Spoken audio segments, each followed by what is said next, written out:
塔血线防飞天，最契合飞轮的角色。新求生者幻灯师技能爆料。首先是幻灯师可以对自己或者队友进行定格，被定格的玩家期间受到的非普攻伤害和控制技能会在定格结束后结算。如果定格期间受到普攻或者真实伤害，那么定格会提前结束。当然，求生者也可以主动结算定格。需要注意的是，每名队友最多可被定格2次，也就是说，这个定格技能类似啦啦队员的振奋技能，应该是冷却型的。实战中的例子，比如这里先知定格期间受到误认伤害，人物状态以及定格图标会有灰色血量提示，等定格结束后会结算该伤害。然后另一个是影视追击过程中被定格的队友免疫控制效果，定格图标这边会有控制提示，然后先知下榜后主动结束定格进行结算阶段。从这里可以延伸出飞轮的作用，比如期间受到杂货商的藤蔓控制和碎石伤害，先知在定格结束的同时使用飞轮将期间受到的控制和伤害抵消。像实战中，我们可以利用定格去消除使徒、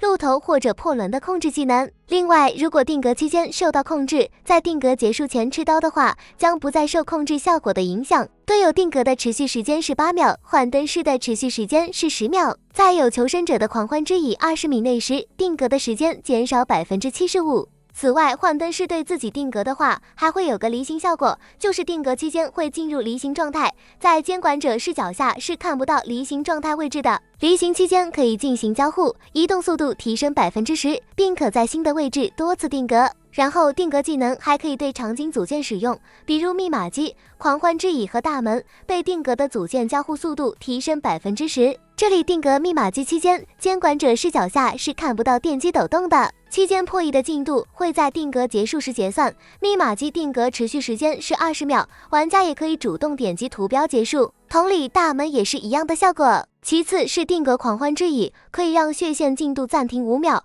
，5秒过后会结算期间的进度。这个在卡血线或者队友血线快飞的时候，可以争取一定的时间。然后是幻灯师放下的木板，监管者需等1秒后才能破坏。如果幻灯师是处于离形状态下放的木板，会延长到 1.5秒，该效果每10秒触发一次。最后就是幻灯师破译速度降低10%。总的来说，该角色的辅助能力很强，溜鬼能力感觉也还可以。最后，该角色将在9月22号上线共研服。好了，以上就是本期视频的内容，我们下期视频见，拜拜。